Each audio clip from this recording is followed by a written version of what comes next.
जवाब नहीं मिले।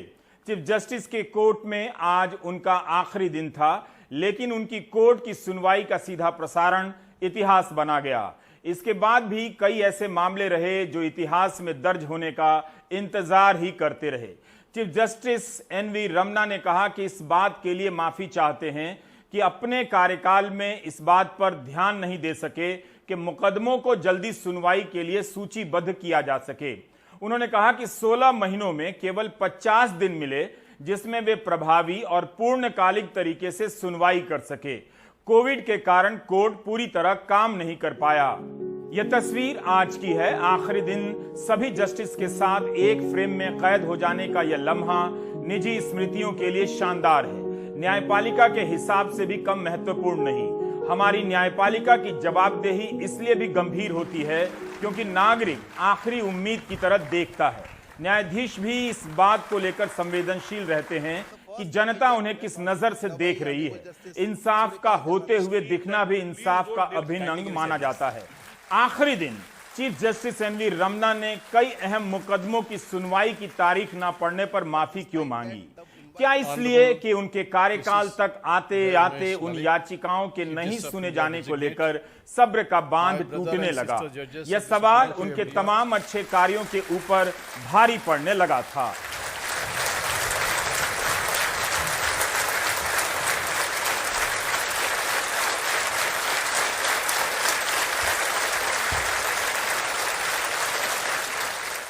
आर्टिकल 14 एक न्यूज वेबसाइट है। उस पर सौरभ दास ने चीफ जस्टिस एनवी रमन्ना के कार्यकाल का विश्लेषण किया है। सौरभ दास ने इस विश्लेषण की शुरुआत चीफ जस्टिस एनवी रमन्ना की ही बात से की है। इसी 23 जुलाई को उन्होंने कहा कि कार्यपालिका और न्यायपालिका के कदमों की समीक्षा संवैधानिक व्यवस्था का अभिन्न अंग है। इसका सहारा लेते हुए सौरभ उनके कार्यकाल की समीक्षा करते हैं और बताते हैं कि चीफ जस्टिस रमन्ना ने अपने कार्यकाल में 29 पब्लिक लेक्चर दिए हैं। सौरभ ने उनके ही लेक्चर का हिस्सा लेकर कथनों को लेकर उनके सामने उन याचिकाओं को रखा है जो सुनवाई का इंतजार करती रह गईं। इससे जो अंतर्विरोध सामने आता है वह एक चीफ जस्टिस के कार्यकाल को समझने में काफी मदद करता है। सौरभ अपने विश्लेषण में दिखाते हैं कि 53 ऐसे मामले थे जो चीफ जस्टिस रमन्ना के कार्यकाल में संवैधानिक पीठ के गठन का इंतजार करते रह गए। कई ऐसे भी मामले थे जिनके लिए संवैधानिक पीठ की जरूरत नहीं थी, मगर वे भी कुछ कम राष्ट्रीय महत्व के नहीं थे। सौरभ दास ने लिखा है कि इन याचिकाओं पर सुनवाई का रोस्टर बनाने का अधिकार और जवाबदेही चीफ जस्टिस की ही होती है। इसके बाद सौरभ ने इसकी गिनती की है कि कितने दिनों से किन मामलों में सुनवाई नहीं हुई है। इससे पता चलता है कि कई सारे मामले केवल चीफ जस्टिस एनवी रमन्ना के कार्यकाल में ही नहीं सुने गए, बल्कि उनके पहले के चीफ जस्टिस के कार्यकाल में भी सुनवाई का इंतजार करते रह गए। जैसे धारा 370 हटाने के फैसले को चुनौती देने वाली याचिका 1115 दिनों से लंबित है। इलेक्टोरल बॉन्ड को चुनौती देने वाली याचिका 1816 दिनों से लंबित है। आर्थिक आधार पर आरक्षण के फैसले को चुनौती देने वाली याचिका 1323 दिनों से लंबित है। यूएपीए को चुनौती देने वाली याचिका 1105 दिनों से लंबित है। नागरिकता कानून की वैधता को चुनौती देने वाली याचिका 987 दिनों से सुनवाई का इंतजार कर रही है। कर्नाटक सरकार ने हिजाब पर प्रतिबंध लगाया है। 159 दिनों से याचिका लंबित है। We have to admit the fact that the pendency is a huge challenge before us. I must admit that issues of listing and posting of matters is one of the areas on which I could not pay requisite attention. I am sorry for that. We are busy in firefighting on all the days. On day-to-day basis, we work. All sides are equally contributors for this problem. Chief justice Ramana ने court के भीतर भी खुलकर बोला और बाहर भी। नेताओं और पुलिस के अफसरों की साठगांठ पर भी सख्त टिप्पणी की।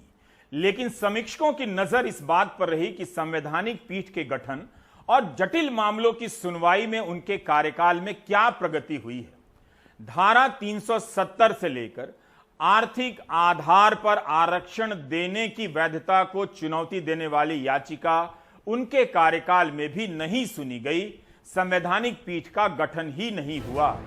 धारा 370 खत्म करने की वैधता को चुनौती देने वाली याचिका में मनोहर लाल शर्मा ने मांग की है कि जम्मू कश्मीर विधानसभा की सहमति के बिना यह धारा समाप्त नहीं हो सकती थी। यही नहीं, एक राज्य को केंद्र शासित प्रदेश में बदल दिया गया।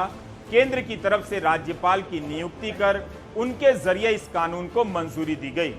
इस केस की पहली सुनवाई 16 अगस्त 2019 को हुई। आखिरी सुनवाई 2 मार्च 2020 को। 30 महीने से इस मामले में सुनवाई नहीं हुई। 25 अप्रैल 2022 को गुजारिश की गई कि सुनवाई शुरू हो। तब चीफ जस्टिस एनवी रमना ने कहा कि वे इसे देखेंगे, मगर सुनवाई शुरू नहीं हुई।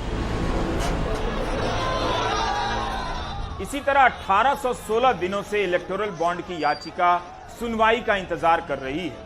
इस याचिका में कहा गया है कि यह व्यवस्था पारदर्शी नहीं है, क्योंकि कौन चंदा दे रहा है उसका नाम सार्वजनिक नहीं है। Association for democratic reforms ADR ने भी ये कहा कि यह कानून अवैध है, क्योंकि राज्यसभा में इस पर बहस नहीं हुई। इसे मनी बिल के जरिए पास किया गया। जनवरी 2018 में यह कानून पास हुआ। Chief justice एस.ए. बोबडे की कोर्ट में आखिरी बार सुनवाई हुई थी। 30 महीने से इस केस में भी सुनवाई नहीं हुई है। इसी प्रसंग में आर्टिकल 14 के रिपोर्टर सौरभ दास ने जस्टिस रमना के एक लेक्चर का हिस्सा कोट किया है। वो कहते हैं कि नागरिकों को जब पता होगा तभी वह कानून के राज को और मजबूत करेंगे, उसे अपने जीवन में उतारेंगे और जरूरत पड़ने पर न्याय की मांग करेंगे। इस कानून के संदर्भ में खोजी पत्रकारों ने बताया था कि चुनाव आयोग, रिजर्व बैंक ऑफ इंडिया, वित्त मंत्रालय और कानून मंत्रालय ने इस कानून का विरोध किया था।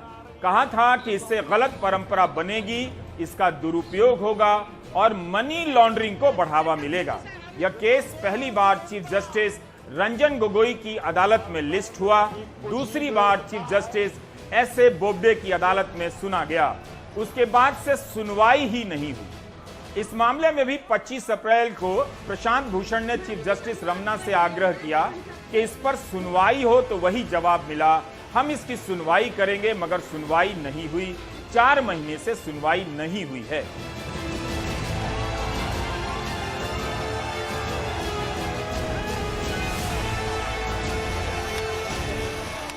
राष्ट्रीय राजधानी क्षेत्र दिल्ली के प्रशासनिक मामलों पर किसका नियंत्रण है, दिल्ली सरकार का या केंद्र सरकार का?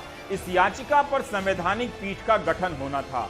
22 अगस्त को जस्टिस रमना ने 5 जजों की संवैधानिक पीठ का गठन तो कर दिया, लेकिन सुनवाई अभी शुरू नहीं हुई है। 14 मई 2022 को चीफ जस्टिस ने श्रीनगर में कहा था कि कानून के राज और मानवाधिकार को सबसे बड़ी चुनौती यह है कि तेज रफ्तार से न्याय नहीं मिलती है और कम खर्चे में नहीं मिलती है। 23 याचिकाएं फाइल की गई हैं इस संदर्भ में। आज उनकी विदाई के समय कई वकीलों ने उनकी भूमिका की तारीफ की। दुष्यंत दवे तो भावुक हो गए और कपिल सिब्बल ने कहा कि आपने हमेशा जनता की आवाज सुनी है। दुष्यंत दवे ने कहा कि आपने अद्भुत संवैधानिक नैतिकता और संवैधानिक लोकाचार बनाए रखा। Your lordships have been a citizen's judge. Lord, I speak on behalf of vast multitude of citizens of this country. You stood up for them. You upheld their rights. You upheld the Constitution. When you took over, I wrote that day an article. I was skeptical. I was skeptical after what the court had gone through. I must say, your lordships excelled our expectations. You lived beyond anybody's expectations. You did what is really expected to be done by this court. It was amazing to see. That real checks and balance which is required to be kept between judiciary, executive and the parliament. You did it. A judge delivers judgments throughout his judicial career, and the bar delivers the judgment the day on which the judge retires. And this is our verdict. How popular you are and how lovingly your lordship would be remembered. The second contribution which we can never forget is my Lord Justice Ramanna's zeal for infrastructural development of various courts throughout the country. Not just the judicial or judicious approach, but a diplomatic approach by an administrator, because the Chief Justice of India, apart from being a judge of the Supreme Court, is also interacting with several stakeholders, and he requires to be not only learned, but he requires to be a good and efficient administrator, a very humble and polite human being. I have never seen him being brash, negligent, rash और arrogant with anyone. कई news website पर chief justice के कार्यकाल की समीक्षा हो रही है। उसमें लिखा जा रहा है कि किन मुद्दों पर फैसले आए और किन मुद्दों को फैसले का इंतजार करना पड़ा और उनका कार्यकाल खत्म हो गया। ऐसा क्यों हुआ? चीफ जस्टिस एनवी रमना के कार्यकाल में सुप्रीम कोर्ट से लेकर हाई कोर्ट में खाली पदों को भरा गया बड़े पैमाने पर। बताया जाता है कि ऐतिहासिक स्तर पर न्यायाधीशों की नियुक्तियां हुई हैं। उन्होंने कोविड के दौरान सुप्रीम कोर्ट कवर करने वाले पत्रकारों को वीडियो कॉन्फ्रेंस से होने वाली सुनवाई में हिस्सेदार भी बनाया। बड़ी बात थी। पेगासस मामले में जस्टिस रमना ने याचिका स्वीकार कर ली, यह भी बड़ी बात थी, और जांच समिति भी बना दी। लेकिन इस रिपोर्ट पर भी उनके कार्यकाल में सुनवाई अंतिम नतीजे पर नहीं पहुंच सकी। मूल सवाल यही है कि बहुत सारे बड़े महत्व के संवैधानिक मसलों को सुने बिना उनका कार्यकाल खत्म हो गया। जस्टिस रमना ने कोर्ट के बाहर जो बातें कही हैं, निश्चित रूप से न्यायपालिका को लेकर उठते सवालों पर उससे बहस आगे बढ़ती है और न्यायपालिका पर भी सवाल उठते हैं। मुख्यमंत्रियों और हाईकोर्ट के चीफ जस्टिस के सम्मेलन में जस्टिस एनवी रमना ने कहा था कि न्यायपालिका पर बढ़ रहे बोझ के लिए कार्यपालिका के विभिन्न अंग जिम्मेदार हैं। लेकिन क्या इस याचिका के बोझ में बदलते जाने के लिए न्यायपालिका जिम्मेदार नहीं है?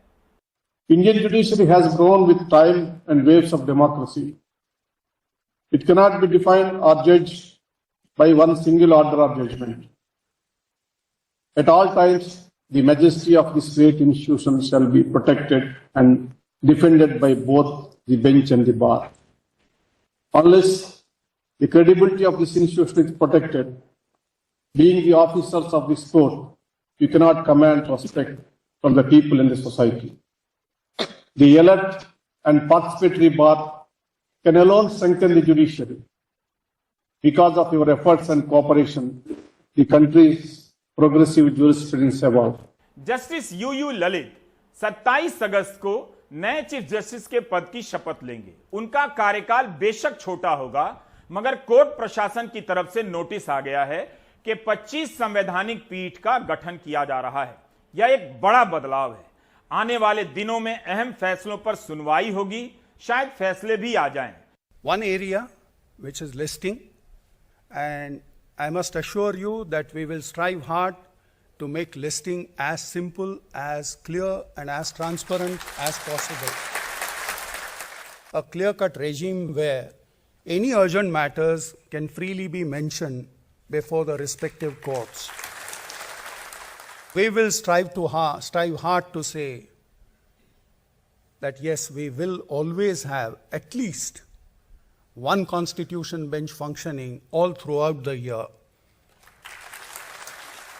किसी भी चीफ जस्टिस का कार्यकाल महीनों से बड़ा नहीं आंका जाता है, फैसलों से बड़ा होता है। नए होने वाले चीफ जस्टिस यूयू ललित आम लोगों की सुनवाई में देरी के मसले को लेकर चैंपियन रहे हैं। लीगल एड और लोक अदालतों में जल्दी फैसलों की पहल करते रहे हैं। जनता सुप्रीम कोर्ट को देख रही है। विभाजनकारी राजनीति का असर सुप्रीम कोर्ट को देखने के चश्मे पर भी पड़ा है। हाल ही में नुपुर शर्मा के मामले में सुप्रीम कोर्ट की टिप्पणी को लेकर कई पूर्व जजों और नौकरशाहों ने पत्र लिख दिया, तो समय समय पर फैसले में देरी या फैसले से असहमति को लेकर राजनीति के दूसरे पक्ष के लोग भी पत्र लिखते रहे हैं। कई जस्टिस के कार्यकाल की इसी तरह की समीक्षा मीडिया में आई है, आप उन्हें पढ़ें। उन सभी को पढ़ा जाना चाहिए और इसकी बहस में गंभीरता लाने का प्रयास करना चाहिए। सुप्रीम कोर्ट ही अधिकार देता है कि उसके फैसले की समीक्षा हो, लेकिन आप जजों की मंशा पर सवाल नहीं कर सकते हैं।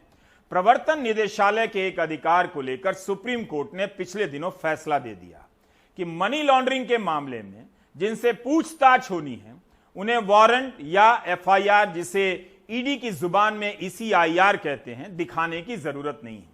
इसे चुनौती दी गई, तब उस याचिका को चीफ जस्टिस NV रमना ने स्वीकार कर लिया। उन्होंने माना कि 2 मुद्दों पर फिर से विचार करने की जरूरत है।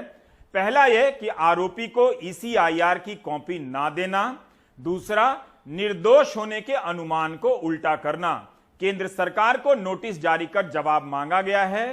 केंद्र सरकार की ओर से तुषार मेहता ने दलील दी कि सीमित नोटिस ही जारी किए जाएं, 4 हफ्ते के बाद सुनवाई होगी। जांच एजेंसियों को लेकर राजनीति आक्रामक होती जा रही है। जिस तरह से इनका इस्तेमाल विपक्ष के नेताओं के खिलाफ ही हो रहा है, विपक्ष भी अब उतना ही आक्रामक होता जा रहा है। जब ईडी सोनिया गांधी और राहुल गांधी से पूछताछ कर रही थी, तब कांग्रेस ने देश भर में प्रदर्शन किया और जांच एजेंसियों के दुरुपयोग का मुद्दा उठाया। बिहार विधानसभा के भीतर और बाहर उप मुख्यमंत्री तेजस्वी यादव भी आक्रामक हो गए हैं। उनके कुछ शब्दों को कार्यवाही से निकालना भी पड़ा। आज दिल्ली विधानसभा में उप मुख्यमंत्री मनीष सिसोदिया CBI की जांच को लेकर आक्रामक हो गए। एकदम मैंने इसीलिए कहा धूल में लठ मार रहे हैं, सारी झूठी FIR कर रखी है। इन्होंने जब CBI की रेड की तो उसके बाद चारों तरफ माहौल ये बनाया बस CBI की रेड हो गई, ईडी की और होने वाली है। मैंने कहा CBI कुछ पकड़ नहीं पाई तो भाई जिस घर में से CBI कुछ नहीं ढूंढ पाई, ईडी क्या ढूंढ लेगी? हो सकता है ईडी के पास कोई और एक्सपर्टीज हो। भाई मेरे गद्दे खंगाल लिए, मेरे बेड का वो ढक्कन खोल खोल के खंगाल लिए, मेरे कपड़े पैक करके सर्दियों के रखे हुए थे वो खोल खोल के देख के जैकेट वापस से पैक कर दी। अब CBI उसमें से कुछ नहीं ढूंढ पाई। जैकेट वाले उसी बैग में से, स्वेटर वाले, लाल स्वेटर वाला बैग है वो मेरा, लाल स्वेटर वाले बैग में से जिसमें से CBI खोल खोल के कुछ नहीं ढूंढ पाई। ईडी क्या ढूंढ लेगी मुझे समझ नहीं आया, पर बोले जी ईडी की भी रेड होगी। मैंने वो भी करवा लो भाई, ईडी की भी रेड देख लेंगे। अब ये CBI की रेड और ईडी की रेड का इन्होंने इतना प्रेशर बना दिया, इतना चारों तरफ से कि बस CBI तो हो गई, अभी ईडी होगी। फिर एक आदमी मेरे पास मैसेज लेके आया, बोला देखो ये CBI रेड और ईडी की रेड में ना अब तुम्हें फंसाने वाले हैं। मैंने कहा फंसा तो दिया ही, फर्जी फंसा रहे हैं मुझे पता है, पर शुरू तो करी दी।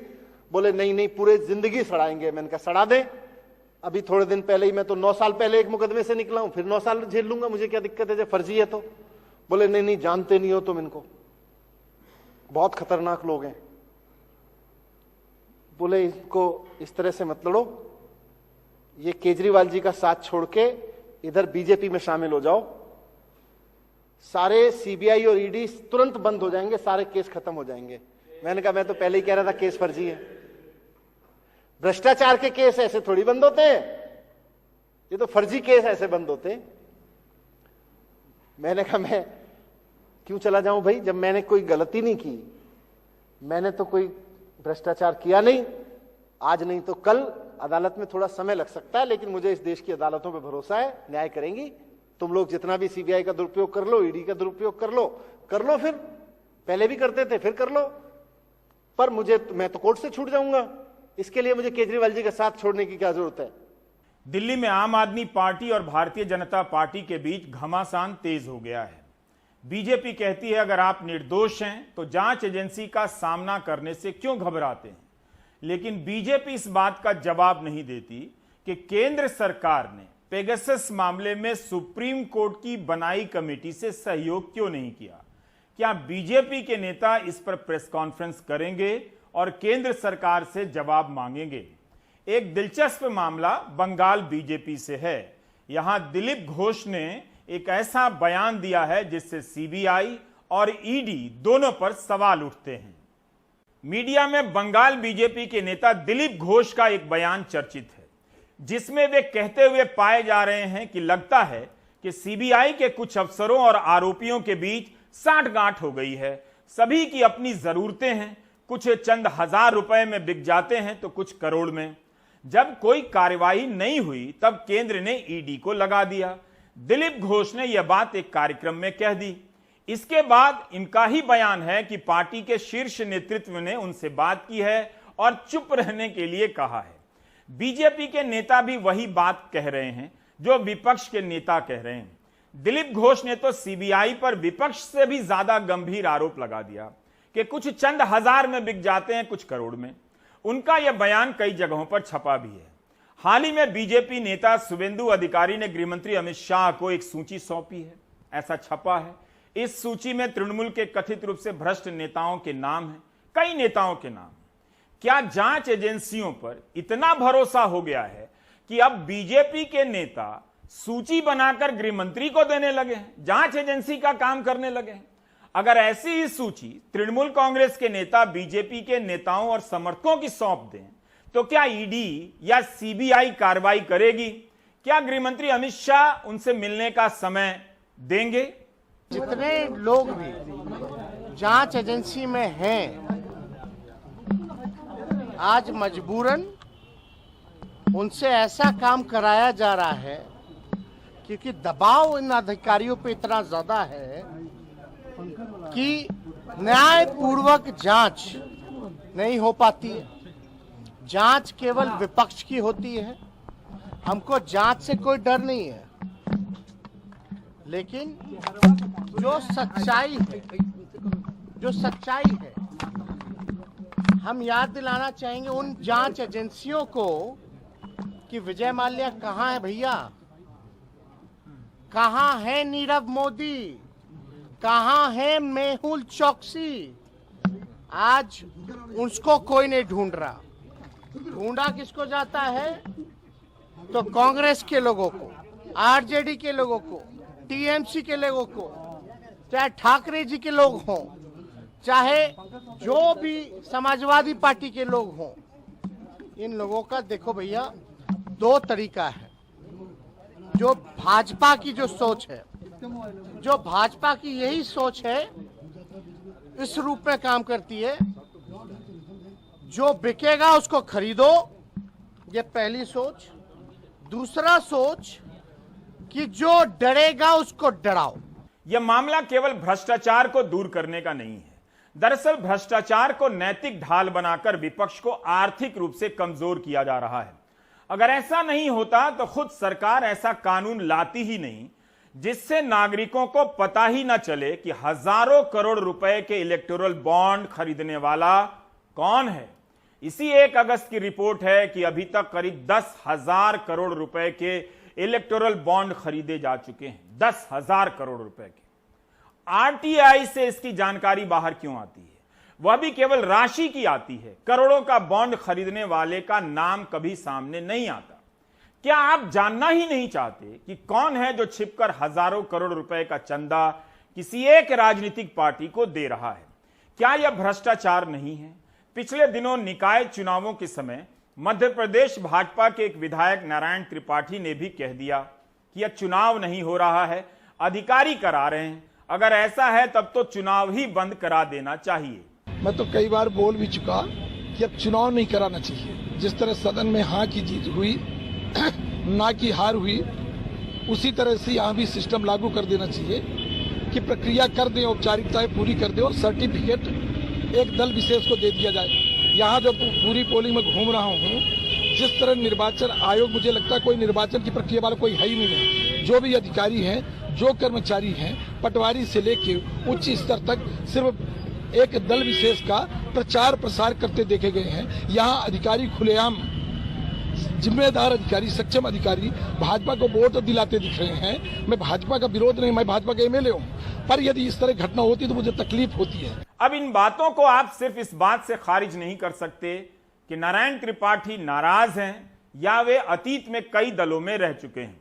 बीजेपी में रहते हुए उन्होंने ये आरोप लगाए हैं। बंगाल बीजेपी के नेता दिलीप घोष ने भी कह दिया ईडी को क्यों लगाना पड़ा। अब अगली खबर भी मध्य प्रदेश से है। अनुराग द्वारी बताते हैं कि हमारे आपके लिए बजट का रोना रोने वाली सरकार अफसरों के ऐशो आराम पर करोड़ों रुपए कैसे खर्च करती है। एक एक अफसर के घर पर 10 से 12 सिपाही तैनात हैं, 3-3 शिफ्ट में काम करने वाले हैं। बंगले पे जा रहे हैं, सामने जो कह दिया वो कर रहे हैं, झाड़ू पोछा कर रहे हैं, कोई खाना बना रहा है, कोई कपड़े धो रहा है, सब ये काम चलता है। बहुत बुरा लगता है, बुरा ही लगता है। अगर अच्छा लगता हो तो हम कभी नहीं करते। हमारे साथ का जो भर्ती हुआ है वो भी हमसे दुर्व्यवहार करता है। चाहे 10 साल हो जाए या 15 साल हो जाए या 20 साल हो जाए, उसी में रहेंगे। चाहे स्टार लग जाए, जो काम कर रहे हैं, जैसे कोई झाड़ू लगा रहा है, कोई कपड़े धो रहा है, तो उसी में रहेंगे। ये मध्य प्रदेश के पुलिसकर्मी हैं। कहते हैं अफसरों की फौज इनके हक पर डाका डाले बैठी है। सरकारी परिभाषा में ये ट्रेड आरक्षक हैं जो मैदानी ड्यूटी नहीं बल्कि साहब के बंगले पर झाड़ू पोछा सब्जी भाजी लाने जैसे काम कर रहे हैं। इनकी तादाद 1-2 नहीं बल्कि हजारों में है। 17 में भर्ती हुआ, आज इतना परेशान हूँ मैं ही समझ सकता हूँ। हमारे साथ का जो भर्ती हुआ है वो भी हमसे दुर्व्यवहार करता है। अभी क्या है सर, बंगले पे जा रहे हैं, सामने जो कह दिया वो कर रहे हैं, झाड़ू पोछा कर रहे हैं, कोई खाना बना रहा है, कोई कपड़े धो रहा है। चपरासी भी अगर कहीं भर्ती होता है उसका क्या प्रमोशन होके बाबू का काम दिया है। लेकिन इधर पुलिस विभाग में बस आप जिस पद पे भर्ती हुए हैं वही काम, चाहे स्टार लग जाए चाहे बिना स्टार के रहें। ये ट्रेड जैसे धोबी मोची कुक बाटा कैरियर इनका अलग अलग अपना काम रहता है, तो ये इसमें भर्ती होते हैं और 5 बरस बाद जीडी में निकल जाती थी। अगर एक स्टाल लगा लेंगे तो भी हम खाना बनाएंगे। तो इससे अगर जीओपी चेंज हो जाएगी सर तो फिर हम लोग जीडी में आ जाएंगे और फील्ड की नौकरी करने लगेंगे। उस जगह पे हम लोगों की जगह पे दूसरा आदमी भर्ती हो जाता है। 5 साल का प्रावधान था कि इसमें 5 साल बिताने के बाद उसको जीडी में कन्वर्ट किया जाता, पर 2013 में वो जीओपी बंद कर दी गई।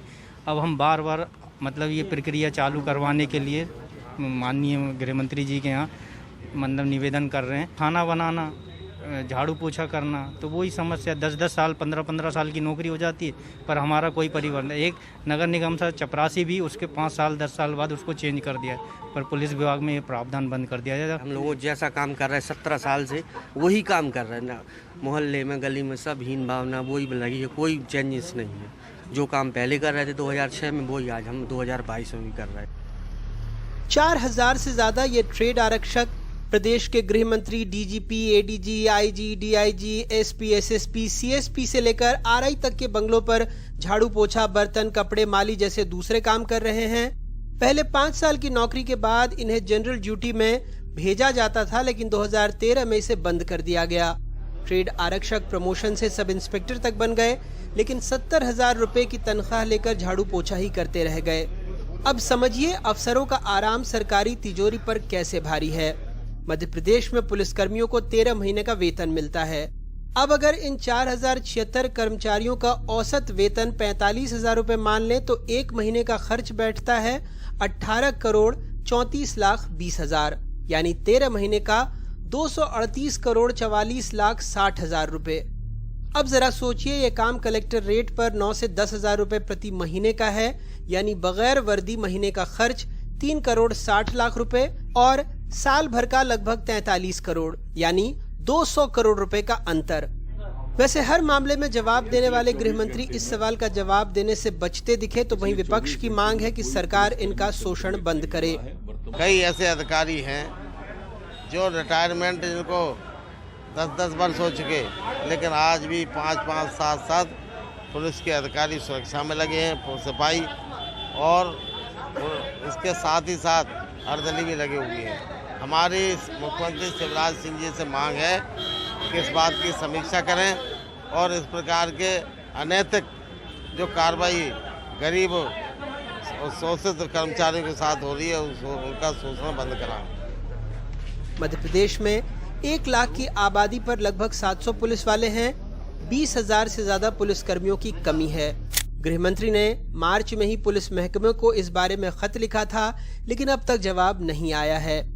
साहब सुविधा छोड़ना नहीं चाहते, अब चाहे इसके लिए जनता के पैसों की बर्बादी हो या फिर कर्मचारियों का शोषण। मुझे कई सूत्रों ने ऐसे रजिस्टर भेजे जिससे देखकर पता लगता है कि 3-3 पालियों में एक अफसरों के यहाँ 30 से 40 कर्मचारियों तक की तैनाती हुई है।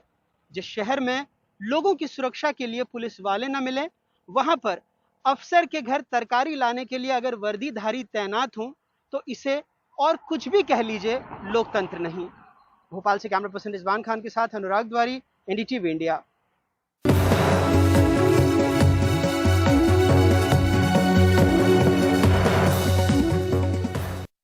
कांग्रेस के वरिष्ठ नेता गुलाम नबी आजाद ने कांग्रेस से इस्तीफा दे दिया है। मीडिया में जारी उनके 5 पन्ने के इस्तीफे में राहुल गांधी पर आरोप लगाते हुए उन्होंने कहा है कि भारत जोड़ो अभियान से पहले कांग्रेस को जोड़ना चाहिए।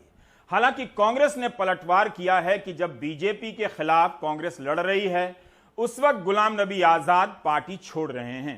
ये रिपोर्ट देखिए। गुलाम नबी आजाद ने शुक्रवार को कांग्रेस का दामन छोड़ दिया। 5 एवेन्यू रोड के घर पर मौजूद रहने के बावजूद गुलाम नबी आजाद ने मीडिया से बात नहीं की, लेकिन उनकी 5 पन्नों की इस चिट्ठी ने कांग्रेस में सियासी भूचाल खड़ा कर दिया। पत्र में अपने राजनीतिक सफर से लेकर कांग्रेस छोड़ने तक की बातें सिलसिलेवार तरीके से लिखी गई हैं। मसलन जम्मू कश्मीर में वो उस वक्त कांग्रेस में शामिल हुए जब पार्टी में खासी उथल पुथल थी। फिर यूथ कांग्रेस में संजय गांधी के साथ जेल जाने का जिक्र किया। पत्र में यह भी लिखा कि 3 दशक तक उन्होंने इंदिरा गांधी से लेकर संजय गांधी, राजीव गांधी और सोनिया गांधी के साथ काम किया। लेकिन 2013 में राहुल गांधी के महासचिव बनाए जाने के बाद आपसी सलाह मशवरा का दौर खत्म हो गया। वरिष्ठ नेताओं को दरकिनार कर नए लोगों की एक कोटरी तैयार की गई। इसी वजह से राहुल गांधी के नेतृत्व में लड़े गए 49 में से 39 विधानसभा चुनाव में हार का मुंह देखना पड़ा। पत्र में लिखा गया कि 23 वरिष्ठ नेताओं ने पत्र लिखकर कुछ सुझाव दिए थे, लेकिन सुझावों पर अमल न करके इन नेताओं को ही नीचा दिखाया गया। अंत में वो लिखते हैं कि कांग्रेस को भारत जोड़ो की जगह कांग्रेस को जोड़ने की कोशिश करनी चाहिए। गुलाम नबी आजाद से मिलकर निकलने वाले कश्मीर के नेताओं ने भी कुछ यही बातें की। आजाद साहब मालिक हैं पूरे हिंदुस्तान के, इतना बड़ा स्टार हुआ लीडर जिन्होंने बहुत कुछ दिया है इस कांग्रेस को और बहुत कहीं कहाँ आसमान तक पहुंचा है, तो उनको मालूम है आपको कि उन्होंने उस पेज पे 5 पेजों पे पूरी अपनी हिस्ट्री का इजहार किया है। इसलिए आप उसको पढ़िए और फिर देखिए क्या क्या होता है। जब उनकी किसी बात पे अमल न किया जाए, ह्यूमिलेशन की जाए, तो उसकी वजह यही है कि फिर इंसान मजबूर होता है नया कदम उठाने के लिए। पॉलिटिकल पार्टी बनाना चाहिए, जो उसकी मर्जी है, मगर अभी तो उसके पास वो बात नहीं हुई किसके साथ ये जाएगी। हम इस गुलाम नबी आजाद के साथ। लेकिन गुलाम नबी आजाद की चिट्ठी मीडिया में आने के बाद कांग्रेस ने भी पलटवार करने में देर नहीं लगाई। पहले अजय माकन और जयराम रमेश ने गुलाम नबी को आड़े हाथों लेते कहा कि आज जब कांग्रेस बीजेपी के खिलाफ महंगाई, बेरोजगारी और ध्रुवीकरण के मुद्दे पर सबसे ज्यादा मजबूती से लड़ रही है, तब गुलाम नबी का साथ छोड़ना दुर्भाग्यपूर्ण है। ये बड़े अत्यंत दुख की बात है कि एक ऐसे समय में जब कांग्रेस पार्टी राहुल गांधी जी के नेतृत्व में, हमारी अध्यक्षा श्रीमती सोनिया गांधी जी के नेतृत्व में पूरे की पूरी कांग्रेस पार्टी के कार्यकर्ता संगठन सड़क के ऊपर महंगाई, बेरोजगारी और ध्रुवीकरण के खिलाफ लड़ाई लड़ रहे हैं, वो इस आवाज के अंदर अपना हिस्सा नहीं बनना चाह रहे। ये बड़े दुख की बात है। गुलाम नबी आजाद के साथ G23 में रहे नेताओं ने भी उनकी आलोचना की। संदीप दीक्षित ने पत्र लिखकर कहा कि हमने रिफॉर्म की बात कही थी, रिवोल्ट की नहीं। यही नहीं, गुलाम नबी आजाद पर बीजेपी से निकटता बढ़ाने के आरोप भी लगे। जयराम रमेश ने ट्वीट करके कहा, जिस व्यक्ति को कांग्रेस नेतृत्व ने सबसे ज्यादा सम्मान दिया, उसी व्यक्ति ने कांग्रेस नेतृत्व पर व्यक्तिगत आक्रमण करके अपने असली चरित्र को दर्शाया है। पहले संसद में मोदी के आंसू, फिर पद्म विभूषण, फिर मकान का एक्सटेंशन। यह संयोग नहीं, सहयोग है। जो गुलाम नबी जी की चिट्ठी है वो एक जीता जागता सबूत है, इस बात का प्रमाण है कि कैसे भारतीय राष्ट्रीय कांग्रेस को एक मजबूत राजनीतिक दल से आज एक अड्डा बना दिया है दरबारियों का, सिक्योरिटी गार्ड का और ओएसडीज का। तो आज ये प्रश्न हमें भी चिंता कर रहा है कि क्या हुक्मरान, जो टॉप लीडरशिप है कांग्रेस की, क्या वो भी इन दरबारियों की शिकार है? क्या ऐसी मजबूरी है कि एक मंडली के लिए आज एक 100 साल से पुरानी, 125 साल से पुरानी पार्टी का भविष्य, वर्तमान सब कुछ दांव पे लगा दिया? वो क्या मजबूरी है, ये नहीं समझ आ रही। इतने बड़े कद के नेता इस स्थिति पे पहुंच जाएं कि मजबूर होकर वो एक 50 साल से बड़ा लंबा रिश्ता उनको तोड़ना पड़ा। जाहिर है वो बहुत आहत हुए होंगे, उनको चोट भी पहुंची। ये स्थिति आने से बचाई जा सकती थी। ये बात समय समय पर कही